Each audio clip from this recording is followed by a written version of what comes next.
Yeah, no, if we get onto that subject, I'm going to get very, very animated very, very quickly. What is your dream? Well, my dream ultimately is to fix the education system. I think people aren't given the tools they deserve, and I want to help people realize they can do anything. Meet Simon. With 9.3 million followers across all platforms, Simon isn't just a name, he's a movement. The founder and CEO of HelpBnk, Simon is revolutionizing how businesses grow. And with the #1 trending business video on YouTube right now, he's leading the conversation in entrepreneurship. And he's got a brand new book dropping soon called What is Your Dream? Ready to get inspired and level up your hustle? Let's dive in.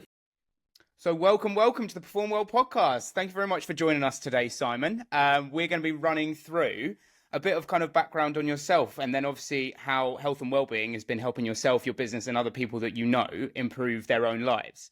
Now, off the bat, we do have a very important question. And this question has gone viral on social media a lot because of yourself. So we want to dig into it a little bit because we feel like it gives a really good overlay to yourself. But what is your dream? Well, my dream ultimately is to fix the education system. I think people aren't given the tools they deserve, and I want to help people realize they can do anything. And so part of that is education, but also that is inspiration and community.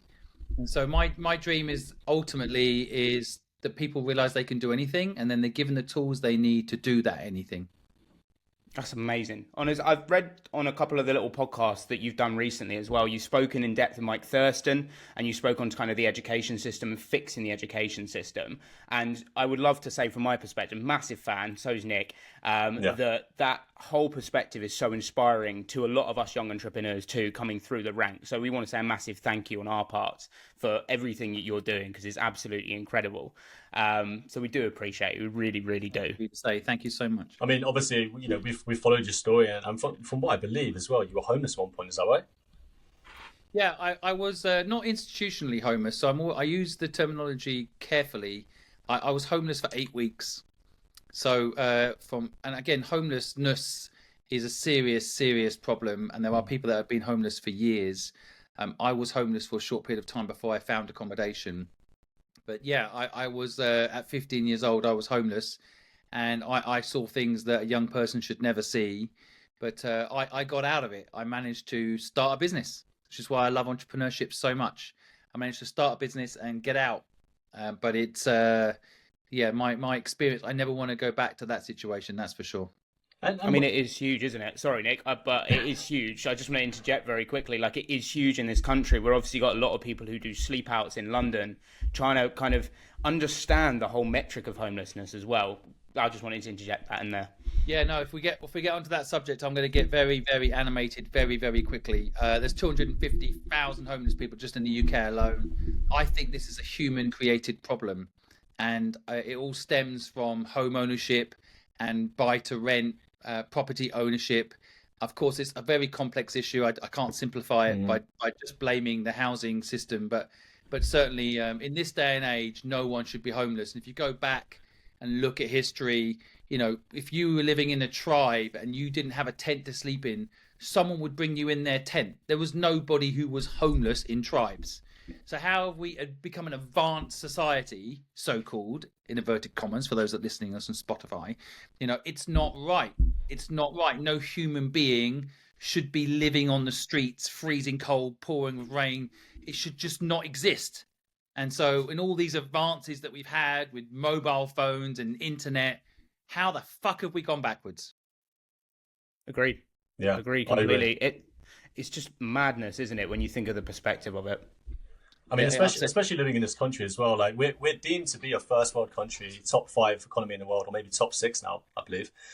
And we're seeing so many problems within the country itself. Like, I think when we're outside of the country, we think of the UK as this place, but when we're in it, our money doesn't actually go as far as we think. And there's so many issues. I take it as far to say that some of the richest countries in the world, you know, you should be judged by how you treat your poorest of people. Yeah. And I think, you know, I've lived in Thailand. I lived all over the world in different places. When I lived in Thailand, I went out to the provinces, the villages outside of Bangkok, and the sense of community you have there's no one left on their own to deal with their problems on the street with a can of beer in their hand at the end of the street. You know, like they help each other. They're there for each other, and they've got no money, but they're there for each other. They're kinder almost than those that own, you know, £1 million house in Hampstead and with 6 homeless people at the end of their street, and they don't give a shit about them, even though they've got spare 2 bedrooms in their house, and they don't want to let anyone stay there. You know, like it's a real problem, and we have to be honest about it, and it needs to be fixed. And in part, I want to be a part of the solution. I don't just want to complain about these things. I'm also trying my best to find a way to help those people who should not be abandoned and left in the street. Well, that's noble, man. I love that there's people like you in this world, Simon, because we do need more of it. Honestly, it's negativity spreads so far and so fast. It's good to see some positivity as well, man. Now, obviously, we are a performance and wellness podcast, and I'm sure you know that. Hence why I perform well. Now, we want to obviously get your insight and see if you can share your personal journey and what led you to prioritize well-being alongside your high performance lifestyle.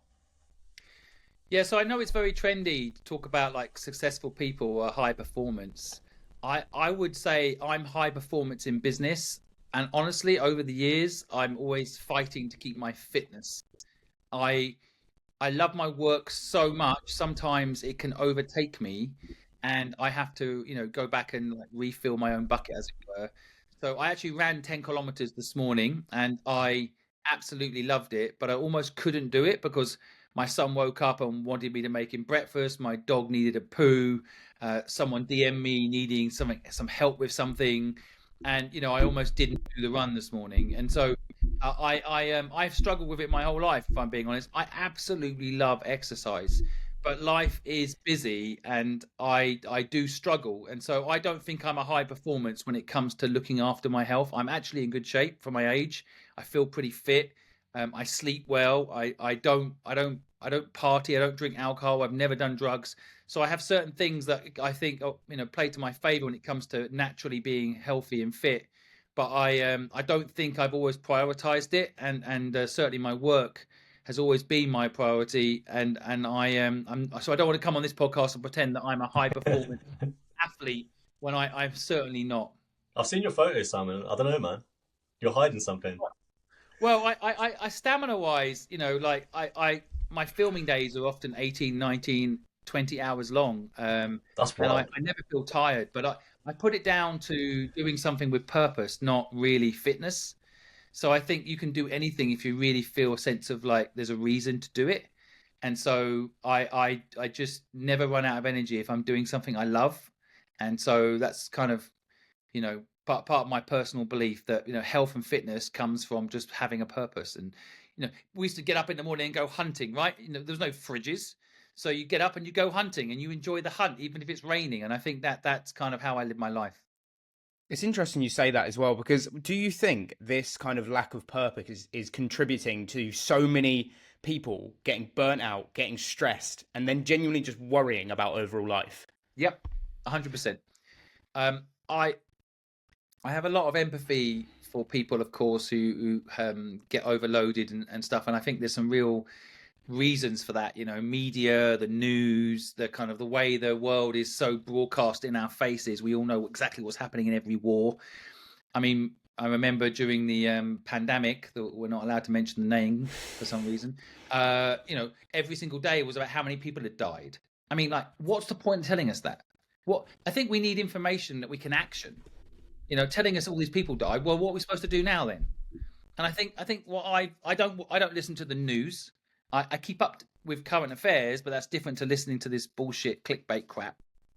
And I think it's quite important to just stay focused on things that you can actually solve, problems you can actually solve, and things you can be involved in to make the world a better place. Because then you're able to, I think, to have a happier day to day and sleep better. If you have a problem that you cannot solve, of course you're going to have mental health issues. It's not natural for us to wake up in our tribal situation and be told something that we can do nothing about it to fix it. Then what good is that? We go to bed worried about something we cannot fix. Yeah. It's interesting because you mentioned this thing about tribe quite a lot. And like, I've actually had this thinking myself. I've read a book called Sapiens. I'm not sure if you've read the book. I haven't, no, but I know it. I know the premise of it. Someone was telling me the other day. Perfect. Well, I think I missed half of it. Any book, including my own. I've written a book. I haven't read it. Well, that's coming up. That's actually the intro, by the way, which you'll hear when we launch the podcast. Yeah, quickly. The link's down below. The link will be in the description. Don't you worry. Don't you worry. I'll edit this out. Don't edit this out. It's the middle of the podcast. We haven't got editing skills. We're PTs. Like, what are you on about? Well, as I say with the tribe situation, like obviously we have evolved over time to, you know, have bigger brains, etc. And we've got to a point where society and modern life has increased so rapidly, and our brains are still so primitive in the way they function, that we're now in a situation where dopamine is everywhere. And like obviously pornography use is one point that I like to raise up, because a lot of people that I train, they have this issue where they can't just stay on track and focused. And when I ask them what their habits are, normally they won't tell me anything about their pornography use. But when I question them about it, I find that they have a huge porn habit. And then you start finding the root of the problem is dopamine, and that's where motivation comes from. So it's interesting you talk about the tribe situation, because I feel like a lot of people could do with that advice of getting rid of distractions first of all, before you start looking at adding other things into your plate, and then going from there. Now, how true would you say that is in your case? Well, again, for me, I'm a bit of a broken record. I just think people need to learn the concept of purpose, because like the purpose of life is a life with purpose. And if you don't have purpose, then everything else becomes a distraction, I think, a structural distraction. So, you know, like I say this, I hate even saying the word porn actually, but I for me, like, porn is a big problem. But the issue really isn't that people are watching porn. I still think it's that they don't have something meaningful in their lives, so they're trying to find meaning through a dopamine hit.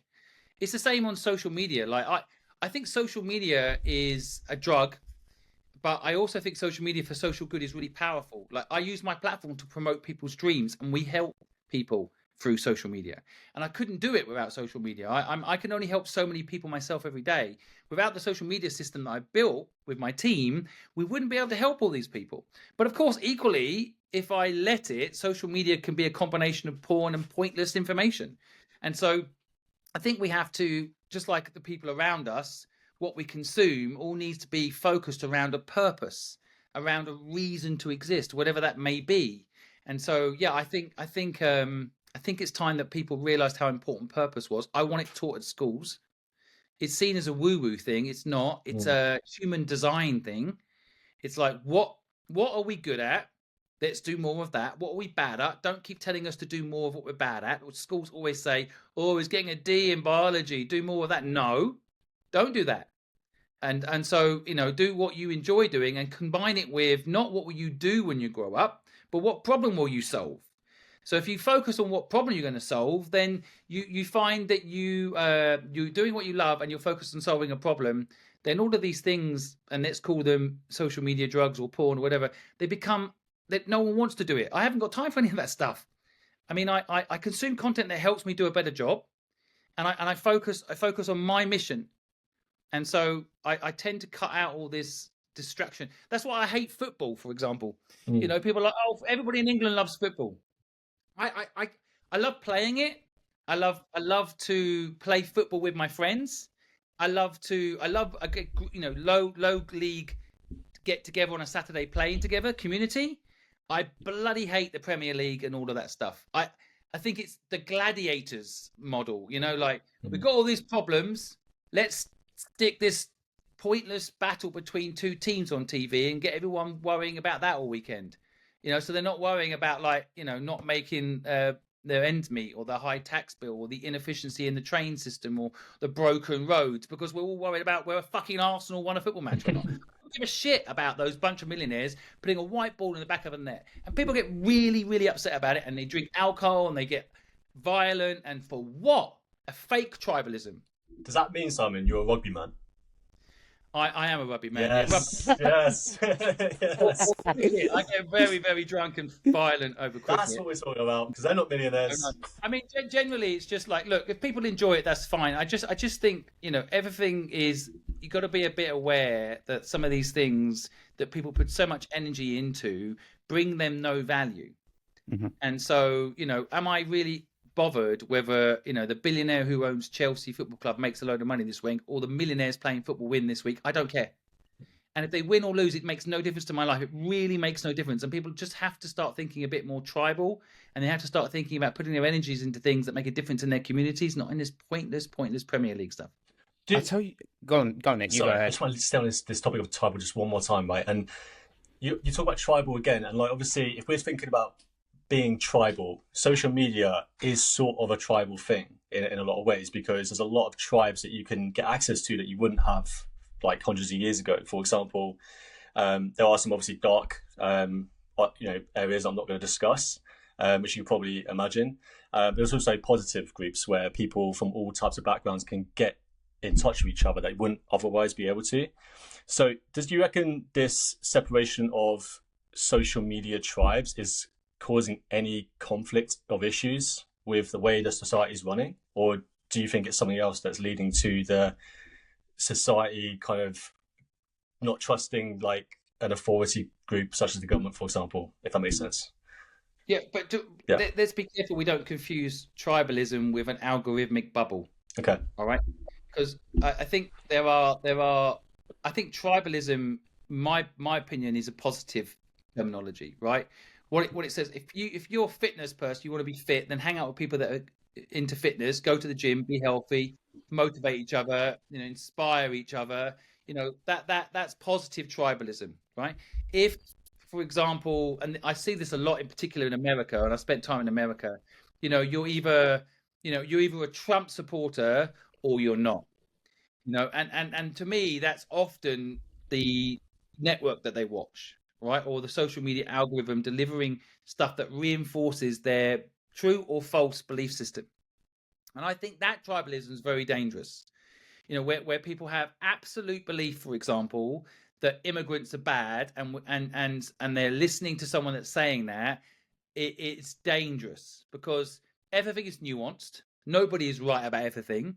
And you just don't want to be in a tribe where you're being reinforced stuff that is not necessarily true or healthy for you, right? So I think tribalism is really good when you think about it in the context of how we used to live, right? We used to live in tribes of 5,000. Our brain, believe it or not, everybody's brain can remember 5,000 names, okay? Before we were filled with all this pointless junk in the education system that we don't need because Google knows it all. We used to be able to remember people's names and remember what they're good at and what they like. And then we used to have an ability to have a mixed society, right? Introverts, extroverts, people that had different opinions, and we would be in one tribe trying to make that tribe's life better. That's good tribalism. Unhealthy tribalism is everybody having the same opinion that is wrong, right? That is dangerous tribalism, because you end up, cannibalism, for example. Like some tribes that just whatever it is, like you've got to be careful. And the algorithm bubbles are very dangerous. So for me, I always make sure that I mix the content that I'm watching, so I don't get caught in any sort of bubble. And I'm very careful, and that both ways, right? I mean, I listen to stuff I don't like, because I want to make sure, I'm understanding both sides of any argument. So if I don't agree with Brexit, I think it's complete bollocks. The whole thing was a joke by Boris Johnson. I know it's old news, no one wants to talk about it anymore, but it was a complete load of bollocks. But I still listen to the arguments of people talking bollocks, because I want to understand and make sure that I'm not wrong about my belief system. Right. And I think that's what people need to make sure. Social media apps are really good at delivering you stuff that you like, that you've stopped and watched, and it doesn't deliver you up the stuff that you don't watch. So I really, really carefully listen to stuff I absolutely don't believe to make sure I'm getting balanced information. It's really interesting you say that as well, because I think when you get a lot of bad information, let's put that in air quotes there, it can lead to a lot of negative thoughts. And I think spiraling is one of the words that gets thrown out a lot. Negative spiraling all the time. For yourself, when you find yourself going down almost a little negative loop, how do you get yourself out of that negative loop to kind of make you realize and snap yourself out of it? What negative loop do you mean? For example, say if someone is sitting there watching, we'll go on the topic of politics. Say some people are watching far-right politics, for example, and they're watching that politics, their beliefs are starting to build in their head, but they notice they're doing it. And building up these kind of negative beliefs in your head that maybe what you're doing is not good enough, or you should be doing X thing because that's better than what you're doing now because it's better than you. Make sense? Yeah. Yeah. So, I mean, politics is always a tricky one because I hate all politicians. They're all liars, right? So I don't think I've really listened to any politician, with maybe the exception of Obama. I liked him, but I think generally, like, politicians are all generally lying. And so I think with all of those folks, I tend to take whatever they say with a pinch of salt, but I still listen to body language and undertone, and then I look at their actions, right? So I think, like, conspiracy theories are probably another good way of explaining what you're talking about. I think, like, if I hear a conspiracy theory, I listen to both sides, the people that say, flat Earth is real, flat Earth isn't real. All right, just for the record, I think that Earth is round, just for the record. No But way. I might be wrong. I might be wrong. And so I listen carefully to people that have both opinions, and then I do my own research. And if I'm ever trying to figure out, for example, if a conspiracy theory is real, I just follow the money, right? Who benefited from that thing from happening, right? Who won? And if I reverse engineer it back to the money, often I find the truth. But I really like listening to both sides and then basically doing my own review of what is the truth and what isn't. I never have a negative spiral. I've never had that my whole life. I tend to, even if I failed in business, which I've done many times, I tend to look at it, and I think this is a trait of quite a lot of successful entrepreneurs, as a good thing. Like, even negative things that happen, there's some positive that comes from it, right? And so I've never had a negative spiral, but I definitely have a very long process to find out what my brain is going to accept as the truth or a lie. And just because, if you think back, like, religion, like, which is another very dodgy subject to talk about, but like religion, if you look at things like Scientology, what I find really fascinating is people think Scientology is mad, right? Most people are like, it's made up. The author of it, Herbert, told everybody it was fake. But there's still a big contingent of people that are into Scientology, right? The thing is, if a few more people, like, it was a bit more mass, Scientology would be accepted as normal. It's all about how many people believe in it, because we're tribalism again, right? Like tribes. So Christianity is kind of accepted. We don't call someone who's Christian nuts, right? We might say, well, okay, what happens to babies when they die then? Like, we might have some, strange questions. But I like that. I like the healthy debate about things that we believe are absolutely true, and I like the healthy debate about things we think are absolutely not true. But what we often find is that mass belief creates a mass automation in our brains that it's true. So it's really interesting, and I don't entertain conspiracy theories, but I do love looking at, like, could it possibly be true? Trace it all the way back to the source, which is often money. And then that's how I deal. I never go into a negative spiral. I just love finding out the truth if I can. So if that's right, am I right by saying that you are a big believer in freedom of speech based on what you've said today? Of course. Good. Of course. I mean, does anyone not, unless you're a political leader trying to stay in control of a country, like, is it not? Is whoever really doesn't want, only those that want to keep control of a country, right? Yeah, I mean, there are a lot of interesting things happening on this around, Elon Musk and X platform, right? Yeah. He's like, freedom of speech, and then someone says something negative about him, is like blocking you. So what a move! Like, you literally buy a social media company, and now everyone's listening to you, and you have this voice that is more powerful than probably most leaders in the world. Well, yeah, I mean, that's crazy. No, I'm all about freedom of speech, by the way, but I just, like, that's so much power and so much responsibility. Imagine that.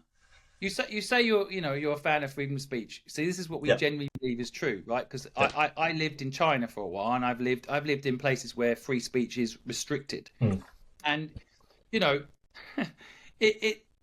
be surprised. Free speech is a little bit manipulated.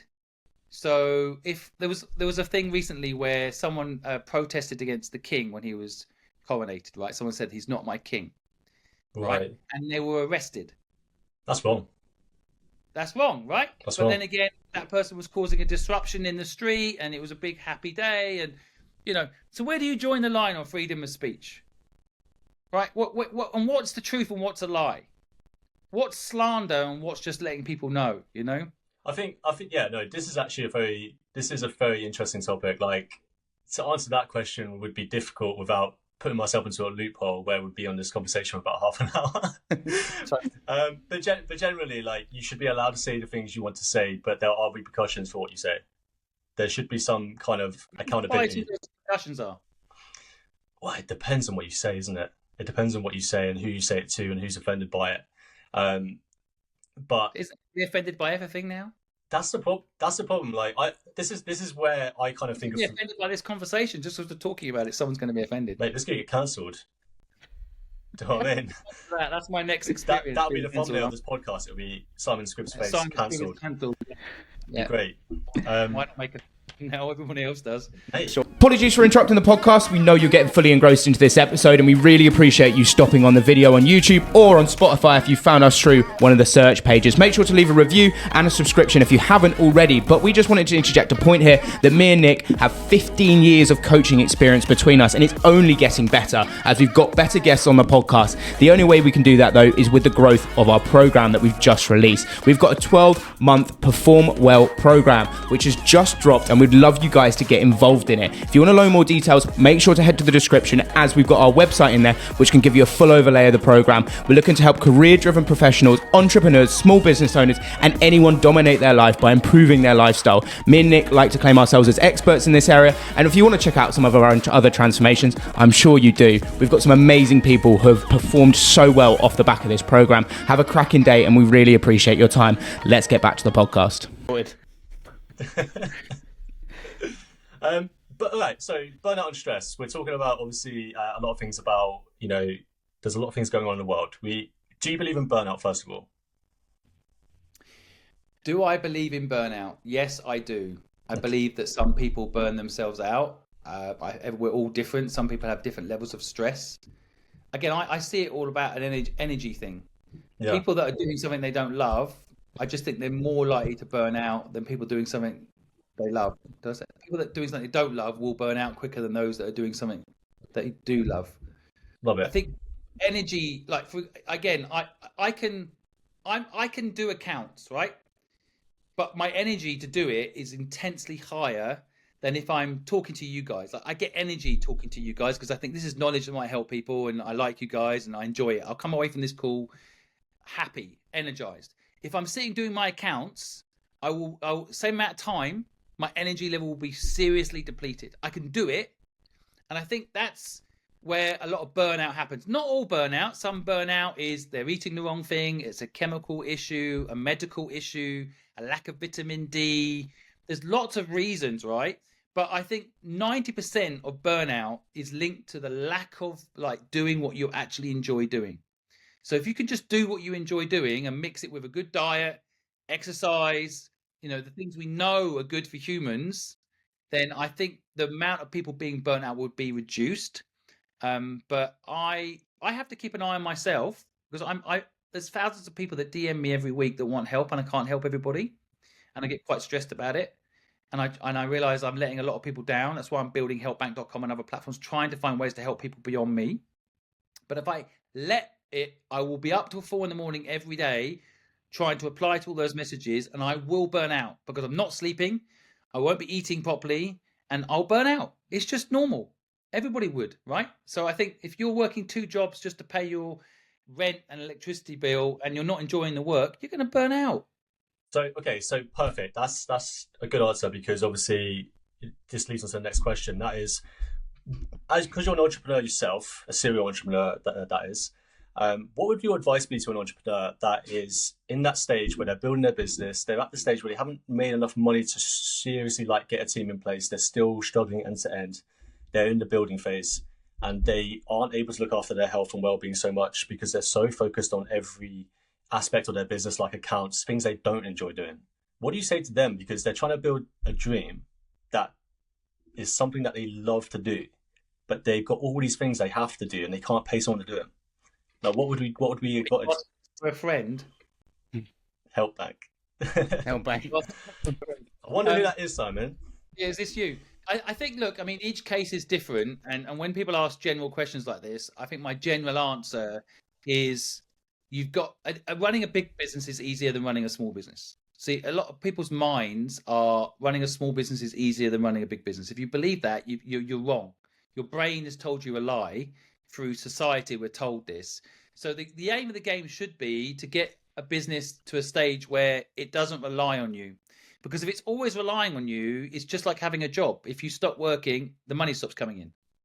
So the whole idea of being an entrepreneur, and anyone can be an entrepreneur, it's very important that people realize that. I don't care if you're an introvert, an extrovert, super intelligent, or super dumb, anybody can start a business and make it work. Anybody. The truth is, you want to get the business to a point where you're not the only one having to do those things. So you need to go through an element of pain at the beginning where maybe you are doing those things. But I'd say, like the old line, it's a marathon, not a sprint. So exercise, sleep, eat properly, take time out. I've had some of my best ideas on a long walk, right? So sitting at your desk worrying about the business or sitting at your desk doing accounts, of course, there's moments when you need to do that. But equally, if anyone's listening to this right now and they're feeling what you're talking about, go outside and go for a walk for 20 minutes. You will feel instantly better. And then the next 2 hours will be far more productive than you just sit there for the next 2 hours, right? So I think, it's always difficult to give generic advice to that, but because you need to know specific details about particular people. But generally speaking, we all know, eat well, sleep well, exercise a bit, even if it's a 20-minute walk each day, your business will do better. And then get your business to a point as quickly as you can where you can bring in people to help you. And so I always hire someone, whatever. I've started 19 companies. Within the first month, I hire someone to help me. And yes, even when I had no money, I did this. Because the other good thing about it is accountability. So I hired someone, I had no money. I started a company, a gardening company. Within a month, I hired someone to help me. Now, as soon as I hired someone to help me, right, then I have to push the business a bit harder to pay for them. Whereas if it's just me, I can maybe skip a day and take it easy. And then I get trapped, though, in that business, right? So it sounds counterintuitive, but in a way, by hiring someone, you make it more fun, you make it more accountable, and you push yourself a bit, and then your life gets easier because you're bringing people in to help you. I agree completely. I mean, have you read The 4-Hour Workweek by Timothy Ferriss? Nope. No. So, but I don't know him. So Timothy Ferriss, you know the book well. So I mean, that book is all about hiring. I weirdly enough, I read it while I was on holiday. What a great read! But read it on holiday, and it is about hiring because he kind of describes how your brain works in a way that we're so cemented with everything that's going on up here. And a singular person, there is physically no way a singular person can run a sole business on their own because they'll just get static with growth. You need to hire people in. He even said he got a VA to get his wife flowers. Like, he got to that point in his life where he was outsourcing the person that was getting flowers to a VA to do it for him. I mean, I personally wouldn't do it. But to keep personal control of your personal stuff. But I've never read a book in my life. Yeah, it's just to be clear. I'm joking about the author. I know who he is. But the title tells me all I need to know it's actually wrong. Okay, because 4-Hour Workweek as a model sounds like a great title. I don't think you want to work 4 hours a week. I think you want to work on something you love, and then you won't be counting the hours. Right? Okay, so I agree. I agree with you. I'm like the goal is not. This is what I fucking hate about passive income conversations. Right? Everybody's banging on about making passive income. I'm like, why? They want to buy a house, rent it out, and what? Then what? You can sit on the beach, let your brain go to shit, and do nothing with your life. Like, really? Like the chances of you being on this planet are like 100 billion to 1. What do you want to do? Is buy a house, rent it out, and sit on a fucking beach? What are you, a turtle or something? Like, you're a fucking advanced being. Do something useful to further humanity and the planet we live on, you stupid lazy fucker. Right? So, like, I don't understand this passive income, this 4-hour week shit as well. I hear it a lot. People are like, I just want to do that 4-hour work week thing. I'm just going to outsource everything. No, that's slightly different to what I was just saying. Like, getting help is fine. Doing something you love is the most important thing. But yeah, outsource the things you don't love to do and get help. But not to a point where you do nothing. Like that. I've been there, by the way. I stopped work at 40. Never have to work a day in my life ever again. I've experienced it. So I can say it with complete conviction. It is why people die when they retire. Right? We're meant to have a little bit of stress in our lives. It keeps us alive. Good. Yes. Meant to have a reason to be here. Otherwise, we might as well go. This is why we say go to the gym, guys. Get training because it's it's stress. It's good stress, sorry. Distress. It's called distress, I think. No, you stress. Right. Can't Get the terminology right. Isn't this what you can't pronounce that. It is a good version of stress. It will help you as long as you recover. That is, it will help you then get better. Super compensation. We need to look at getting better. Exercise and entrepreneurship have a lot in common, by the way. Like you just said something really key there. You put yourself under stress, but then recover. Mate, It's the same. I agree. I mean, me and Dan personally, we work with a lot of entrepreneurs ourselves, and so we see the struggles on a daily basis. This is why, Simon, it was so good to get you on. Obviously, me and Dan, we're fans in a lot of ways, but at the same time, we also know that a lot of entrepreneurs don't tell their audience about the well-being and recovery aspect.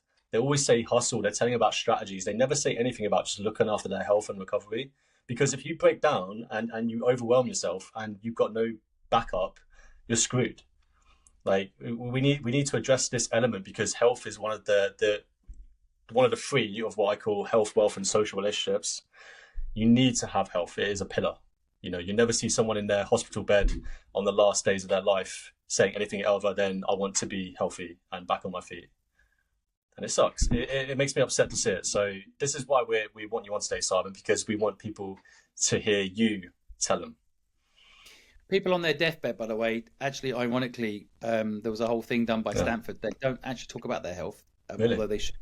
They tend to talk about the regrets are what they didn't do, not what they did do.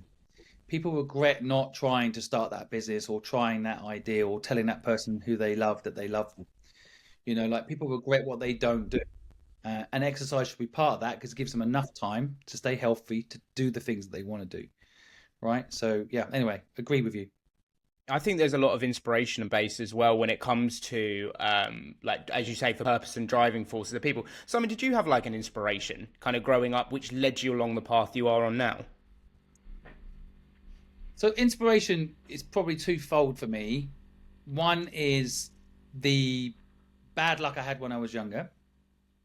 Bad luck and good luck, actually, both luck. So people don't realize that they're very, very correlated. Like, I've had good luck that's caused me bad luck over time, and I've had bad luck that's caused me good luck over time. So no pain, no gain is probably the gym terminology. So when I was younger, I had a lot of pain, losing my father suddenly, being kicked out of home, having that whole experience of being on my own, trying to survive, incredible pain. But it also gave me something. It gave me grit. It made me not just want to be successful, but need to be successful, very important. And so my inspiration when I was younger is very much like I had no fucking choice. And that's brilliant. More young people need that. I would never want anyone to be homeless, but there was something really liberating about it at the same time. Then the other side of inspiration is, and this is just me personally, so people might get offended by this, but like my partner in life is just the best human being in the world. We've been together 22 years. I forget how long we've been married, but a long time. And don't tell her I said that, so don't put this podcast out. We'll edit that bit out.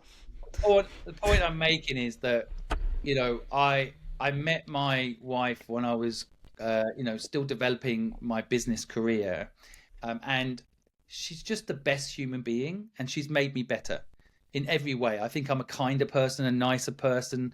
I'm not a ruthless business person, which I could have easily been. Thanks to her kindness and her way of thinking.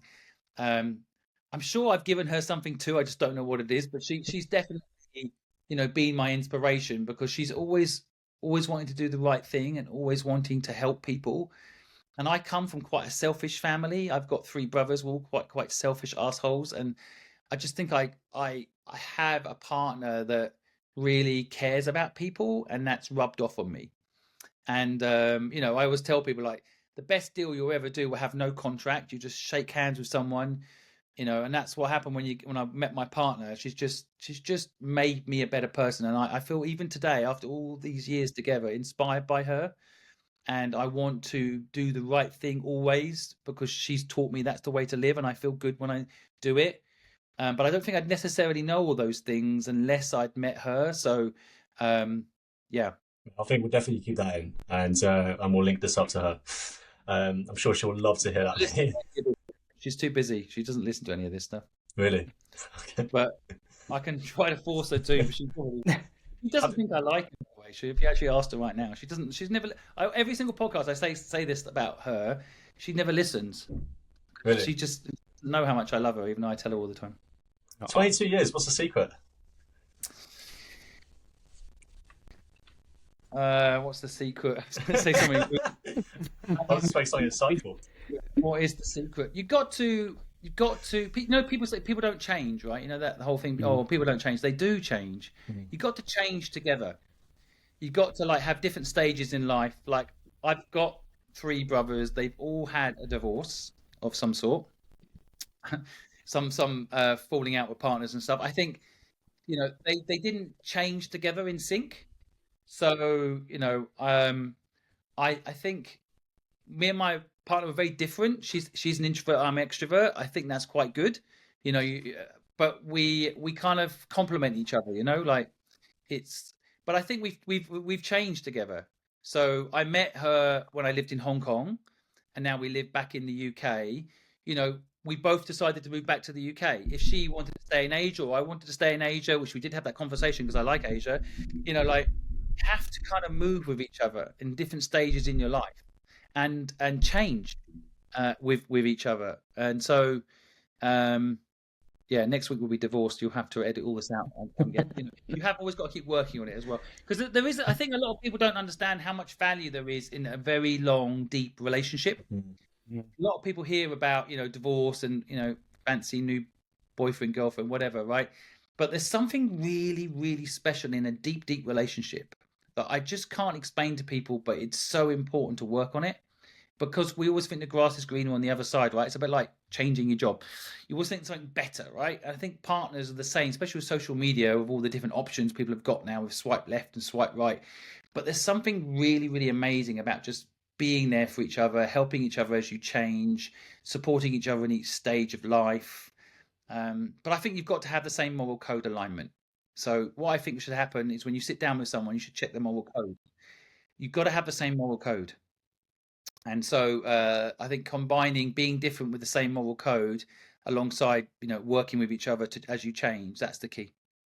I honestly, and I resonate so much with you there, Simon, because I came from, I'd argue about kind of 8 months ago, I went from 2 very different relationships to the one I'm in now.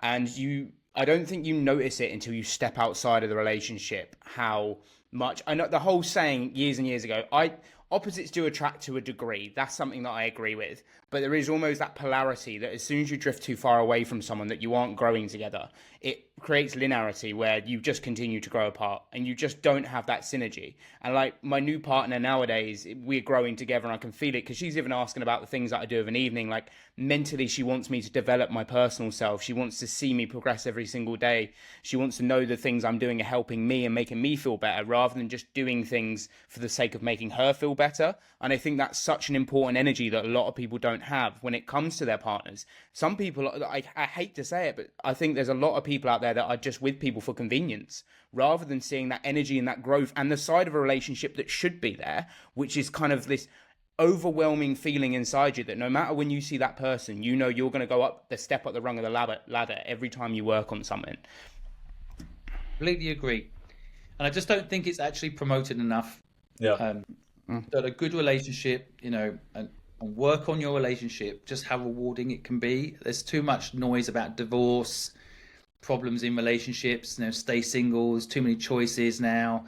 I think it's actually harmful for people's mental health as well. Yeah. Like it's I'm so happy that I made the effort with my relationship. And yeah, it's not been easy, but just like building a business, it's totally worth it if you put the effort in. So what do you think is harder then? Maintaining a personal relationship or maintaining a business partnership? Well, I actually got into business with my wife at the beginning. Oh. I love mixing the two up, which everyone can do. I really love it. Yeah. I loved working. I worked with Helen for 15 years, 7 days a week. I absolutely love it. And I just hired my niece. So, you know, she's here now and listening into the podcast. I absolutely love working with family. In fact, I crave it. I love working with, you know, you're not supposed to say in business that, you know, your team is your family. You know, you're not allowed to say that, right? Because it's somehow PC. Because, you know, but you're supposed to say a football team. Ironically, I've got a great football team that I work with. I literally will die for my team. You know, like they are a kind of family to me, and they might not say the same.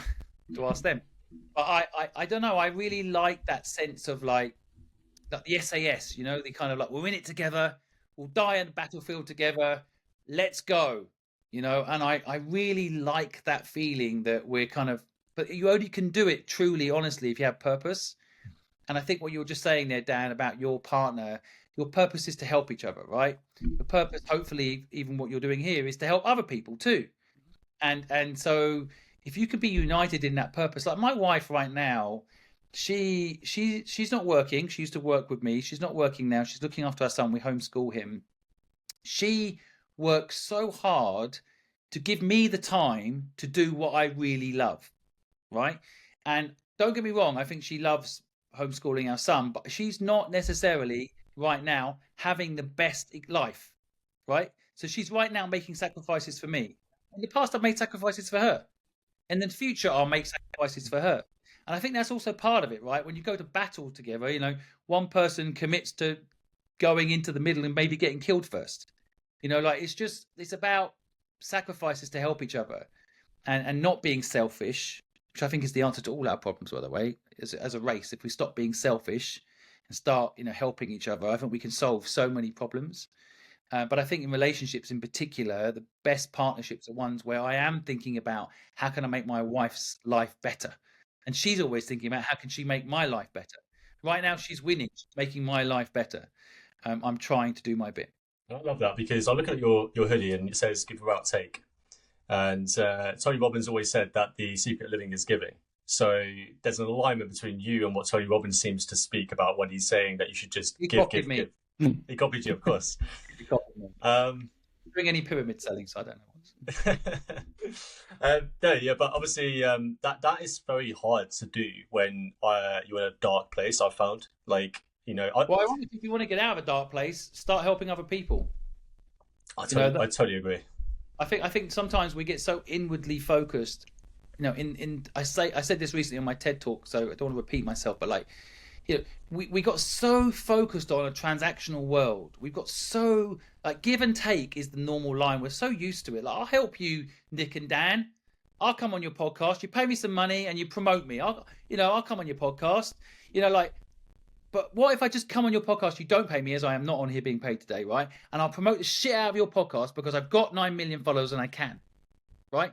And I don't need anything from you in return. I certainly don't need the coverage, right? What about that? What about if I do that? You know what happens is that it's naturally in us to do that. It's actually in us, but it's been suppressed in this structure that we've been sold, which is give and take. I'll only help you if you help me. But if I just purely help you, right? I come on here, no fee. I promote the shit out of your podcast because I've got a big following, which I think will love your podcast. Then I am actually doing something good in this world, and I don't need anything back from you. In fact, you're not the guys to help me anyway. You know, I need Netflix to help me. I need Netflix to put my TV show on their platform. You're not even the guys to help me. But if I help you and you're successful, then maybe one day Netflix will come and help me. You know, like, because give without take is the answer to all our problems. That's why I'm selling these hoodies. The links are down below. You know what I mean? Like, conceptually, like, that is the answer. It is so simple. The give and take model has been about 100 years ago. It was built psychologically at the same time as the education system, right? So we've been told that that's the way to live. It's not the way we're supposed to live. We lived in tribes, right? So what happened is you come to me, Dan, and you'd say, Simon, I've got a problem. And I'm the guy that can solve that problem. That's why you've come to me. So I then help you. I solve that problem. Then Dan goes back into the tribe. And then Dan can help someone else. And the person Dan helps can help someone else. And then 3 years from now, when I've got a mental health issue or some problem, then someone will help me when I need it. Not Dan. Dan's not a mental health expert. You know what I mean? Like, it's not meant to be so fucking transactional. And so if we get away from the transactional nature of life and just take 4 minutes each day to help someone, you'll be happier. Because it's naturally in us to do it. But we've been suppressed into thinking, well, no good deed goes unpunished. That fucking line, somehow in the psyche of people, means they don't help anybody. You know who gets punished if you don't help someone is you. Impactful. That's we impactful. We need that extra pause there. Yeah. Guys, you can, you know. Put this shit out and be cancelled. It's good. Honestly, man. Honestly, that's awesome. Awesome. Yeah. Tony Robbins got nothing, man. I was going to say, He's just a good guy, yeah. pyramid schemes. Yeah. The thing I was going to say something there, because our whole like job role as personal trainers is like, I started being a PT because I came from a dark position about looking at myself and not feeling happy with how I felt, how I looked, and just how I was as an overall human being. And actually, I got way more gratification going training with my friends and helping my friends than I got ever training out of myself. And I always say that to my clients, because something that drives me forward is that driving force of helping other people. And I feel like a lot of other people, same as your followers, Simon, that will resonate with that. It's why they follow you. It's why they love the content you put out, because that pull, I like to see it as kind of like a pulling factor. When I help someone, I'm pulled forward, not backwards. Like, having a payment is great because I can afford to pay my bills. Brilliant. Splendid. But the driving force, when someone turns around and said, you've changed my life, there is nothing that can beat that. As a feeling on this world, there is nothing you can beat that, which is why me and Nick have said... We know this, but people don't action it. Right? We know. It's a bit like we know we should eat healthy, people still eat that shit. I was going to say the same thing. And part, the problem is chicken egg. So if everybody charges everybody, then everybody needs to charge everybody. And in England, that just means if you don't charge someone, instantly it's a 50% discount because you're not paying tax on it, right? So if I help you and don't charge you, instantly it's a 50% discount because we're not paying tax anymore, right? Because the governments don't like this model. They want me to charge Dan because then there's tax in it, right? So there's an instant 50% discount. Just financially think about it this way. It's instantly a 50% discount if you help someone for free, right? You can't even afford me to help you for free, right? If you paid me to promote your podcast to my 9 million followers, it's £100,000, right? So that's why I do it for free. You see what I mean? Like, the psychology of it is incredible. If anyone that's at Christmas, if anyone's listening and they don't believe this, if at Christmas you think about it, you've given a present or received a present, think how much joy you've actually got from giving a present. You've gone and thought about it, you packaged it, you wrapped it, you put it under the tree, you watch them open it. It's so much joy in that. Now, you're getting something, don't get me wrong, there is a dopamine hit there, but it will never outlast the concept and feeling you get when you give someone a present, right? And that's the same about if everybody listening took the time, and I say this to the 9 million people that follow me, imagine if every single one of those 9 million people took 4 minutes today, went on HelpBnk and helped someone make their life better. You can even just go on social media and share their business on their stories. It doesn't have to cost them any money. You will literally have a huge impact on that person's life just from an energy transfer point of view. Forget if that person gets a new client from you or more awareness from you. Just energy transfer, where someone's like, shit, someone helped me today. They put it on their stories. Lewis Hamilton just took one of our videos and put it on his stories, right? It cost him nothing to do that, nothing. Hundreds of thousands of people then went and spoke to the entrepreneur, the 9-year-old girl who has a dream of becoming a Formula One driver, and given her support, encouragement, and then the the F1 body follow her and now offering to help her, right? What did it cost Lewis Hamilton to do that? Nothing, right? And if he can fucking do it, everybody listening can do it. Yeah. Because he actually has value. You know, if he shares your thing on his stories, that's actually worth £20,000, probably, right? So anybody listening says, I can't help, I don't have any money. Well, just fucking click like, you know? And so I haven't got any time. You've got 4 minutes. Shut up. You've got 4 minutes to help someone. You know, just don't pick your nose today. You're fine 4 minutes. You know, like I think if we all start like just realizing helping someone will end up helping yourself, and you'll be happier mentally. Literally, I think we would solve a lot of mental health issues and people would feel a lot happier. I couldn't agree more, man. We actually had Dodge Woodall on the podcast, what was it, 2 months ago? Mm-hmm. Yeah, do you remember Dodge Woodall, Simon? Do indeed. Of course, I'm a big fan. What would you want to say to him today, if he's watching? I could text him right now and say it to his face. Best story we've had on, like, obviously before yourself, but learning that you grew up with a pet monkey in London was like an absolute dot. You're a pet monkey. Yeah. It's not a metaphor. I know. That's what was. Crazy. It was crazy. I'm sure. It's that impressive, is it? That's what. Just having owning a pet monkey. I'm just imagining what it's like to live with a pet monkey, mate. Like, those things can open up cupboards, they can screw with your stuff, they can tie your shoelaces together. Just get a Cocker Spaniel. I've got one of them, more mental than monkeys. I know.